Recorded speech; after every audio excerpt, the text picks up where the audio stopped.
Paulus se brief aan die Kolossense. Dit is geskryf gedurende een van die vele kere wat die apostel Paulus in die tronk was, omdat hy Jesus as die opgestane Here verklaar het. En die brief word gerig aan 'n groep mense wat Paulus nog nooit ontmoet het nie, van 'n kerkgemeenskap wat hy nie begin het nie. Die kerk in Kolosse is gestig deur Epaphras, 'n medewerker van Paulus, wat self van daardie stad afkomstig was. En Epaphras het Paulus onlangs in die tronk besoek en hom ingelig oor hoe goed dit oor die algemeen met die Kolossense gegaan het. Maar hy het ook vir Paulus vertel van die kulturele druk wat hulle in die versoeking gelei het om van Jesus af weg te draai. So Paulus het die brief geskryf om die Kolossense aan te moedig, om die kwessies aan te spreek waarvan Epaphras gepraat het en hulle dan uitgedaag tot groter toewyding aan Jesus. Die brief se ontwerp en gedagtegang is taamlik maklik om te volg. Die eerste deel fokus op Jesus as die verheerlikte Messias.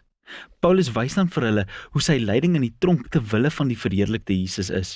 En dan skryf hy oor die druk wat die Kolossense wil verlei om van Jesus af weg te draai. Hierna verken hy die nuwe lewenspad wat Jesus se opstanding vir hulle moontlik maak. Die brief begin met 2 gebede. Eerstens bedank Paulus God dat hy van Epaphras gehoor het dat die Kolossense heeltemal getrou aan Jesus was. Hulle het die liefde vir God en hul naaste bewys as gevolg van die hoop wat hulle gehad het in die nuwe skepping wat Jesus sou bring. En so bid hy dat hulle in wysheid en begrip van Jesus sou groei. En toe het Paulus hier 'n gedig geplaas wat ons en die Kolossense help om presies dit te doen. Dit is die middelpunt van hoofstuk 1, 'n gedig oor die gekruisigde en verheerlikte Messias. Dit het 2 parallelle strofes en dis vol van taal en beelde van die boeke van Genesis, Exodus, Psalms en Spreuke. Die eerste strofe beskryf hoe Jesus die ware beeld van God is. In hom word die volle karakter en doel van God beliggaam in 'n mens.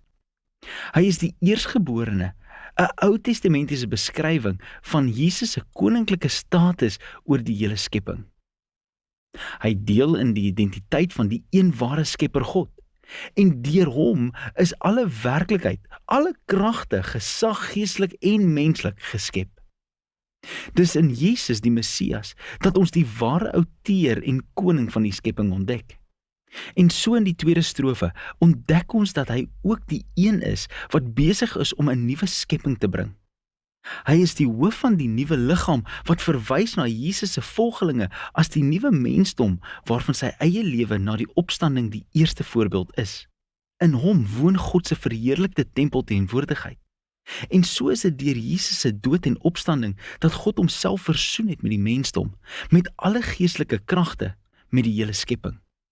Dis 'n merkwaardige gedig en Paulus sal aanhoudend daarna terugverwys soos hy voortgaan met die brief. So eers wys hy hoe die waarheid van hierdie gedig sy eie ervaring van lyding verander in die tronk. Hy word gestraf omdat hy aan die Griekse en Romeinse wêreld verkondig dat Jesus die opgestane Here en koning van alles is. En daarom dink hy nie sy lyding is 'n teken van verloor nie. Dis eintlik sy manier om aan Jesus se lyding deel te neem as 'n liefdesdaad. En dis is sy swaar kry eintlik rede vir vreugde. Hy is in die tronk gegooi oor die verrassende nuus dat Israel se opgestane Messias 'n nuwe multi-etniese familie skep en meer. Net soos die goddelike heerlikheid in Jesus woon, so woon Jesus in en by sy internasionale familie. Of soos Paulus sê, die Messias is in julle almal die hoop van heerlikheid. Paulus spreek dan die kulturele druk aan wat die Kolossense lok om weg te draai van Jesus af. Hulle is gekonfronteer met 'n kombinasie van mistiese veelgodery saam met die druk om die wette van die Torah te gehoorsaam. Al hierdie nuwe Christene het groot geword met die aanbidding van die verskillende Griekse en Romeinse gode wat die verskillende areas van die menslike lewe beheer het. So baie het Jesus eenvoudig as nog een van hulle gode ingesluit wat hulle kon aanbid. Daar was ook groot druk van die Joodse Christengemeenskap op hierdie nuwe nie-Jode om hulle volledig toe te wy aan die Messias deur al die wette van die Torah na te kom. Hy noem spesifiek die eet van 'n kosher dieet om heilige dae te hou en die besnydenis. Dis baie soortgelyk aan die probleem wat hy aangespreek het in die brief aan die Galasiërs. Paulus voel om toe te gee aan enige een van hierdie verleidings is 'n kompromie. Dit sou beteken dat hulle nie besef wie Jesus waarlik is en wat hy vir hulle onthaalwe gedoen het. Die Kolossense het in vrees gelewe vir geestelike kragte en elementêre geeste, soos Paulus hulle noem. Maar Jesus het hieroor triomfeer. Deur sy dood en opstanding het hy die Kolossense vrygemaak van enige verpligting teenoor dit. Op dieselfde wyse het Jesus namens ons al die wette van die Torah vervul, wat in elk geval nie die mag gehad het om die selfsugtige menslike hart te verander nie. En daarom is dit wat Jesus in sy lewe, dood, opstanding gedoen het genoeg. Niks meer is nodig nie. Dit hoef nie aangevul te word deur die wette na te kom nie. Hy is die realiteit waarna al die wette van die Torah in elk geval gewys het. In plaas van die wette, het Jesus se volgelinge die mag van sy opstanding wat hulle kan verander. En dis wat hy verder ondersoek. Om Jesus te volg, beteken om aan te sluit by hierdie nuwe mensdom, want hulle lewens is nou verbind aan die opgestane Jesus se lewe. En dis waarom Paulus die Kolossense uitdaag om hulle gedagtes te rig op die dinge daarbo, waar die Messias aan God se regterhand sit en regeer. Nou Paulus bedoel nie hier, hulle moet net dink aan hoe hulle eendag die aarde sal verlaat en hemel toe gaan nie. Die hemel is eerder die bo-menslike plek, van waar Jesus nou oor die hele skepping regeer. En van daar af sal hy eendag terugkeer hierheen, om alles te verander. Of soos Paulus sê, wanneer die Messias wat jou lewe is, openbaar word, sal jy ook saam met hom in heerlikheid openbaar word. So Paulus daag hulle uit om nou al te lewe soos die nuwe mense wat hulle eendag sal word. Hy gebruik die beeld van hulle ou mensdom, gekenmerk deur die verwronge seksualiteit en afbreekende woorde. Vir Christene het daardie soort menswees saam met Jesus gesterf, en is dit vervang met sy eie nuwe menslikheid, wat gekenmerk word deur genade en vrygewigheid, deur vergewensgesindheid en liefde. En hierdie mensdom, dis groter as die etniese en sosiale grense van ons wêreld. Om in Paulus se woorde 'n mensdom te skep waar niemand Griek of Jood is, besny of onbesny, slaaf of vry is nie, maar waar die Messias alles en in alle mense is. Dan raak Paulus baie prakties, en hy wys die Kolossense hoe hierdie nuwe mensdom sou lyk in 'n eerste eeuse Romeinse huishouding, wat 'n hoogs autoritaire instelling was, waar die manlike patriarg die mag van lewe en dood gehad het oor sy vrou en kinders en slawe. Nie die geval in 'n Christelike huishouding nie. Hier is die opgestane Jesus regtig die Here. En so, in die Here, laat die vrou toe dat haar man verantwoordelikheid vir haar neem, en die man is onderworpe aan Jesus deur sy vrou lief te hê en haar welstand bo sy eie te plaas. In 'n huis waar Jesus Here is kinders nie net voorwerpe nie, maar word hulle tot volwassenheid en respek geroep. En ouers moet hierdie kinders grootmaak met geduld en begrip.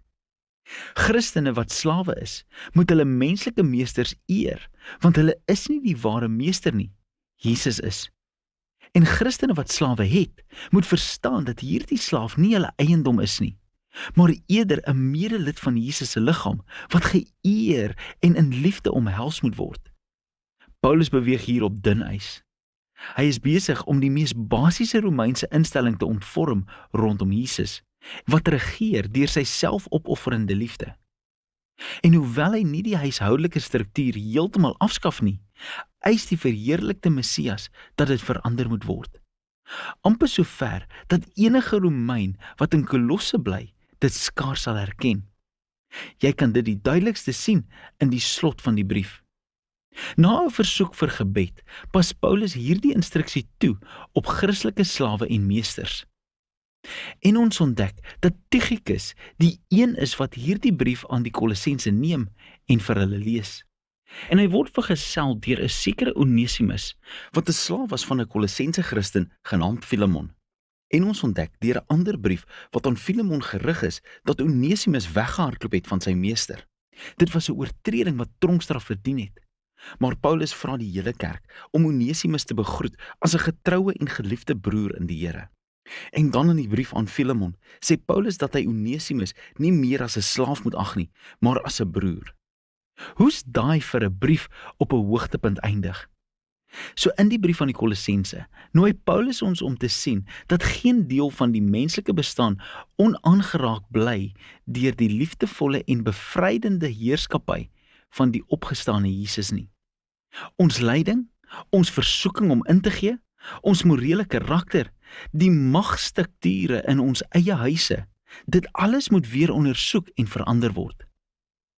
Ons word genooi om nou al te lewe asof die nuwe skepping werklik al gekom het toe Jesus uit die dood opgestaan het. En dis waaroor die brief aan die Kolossense gaan.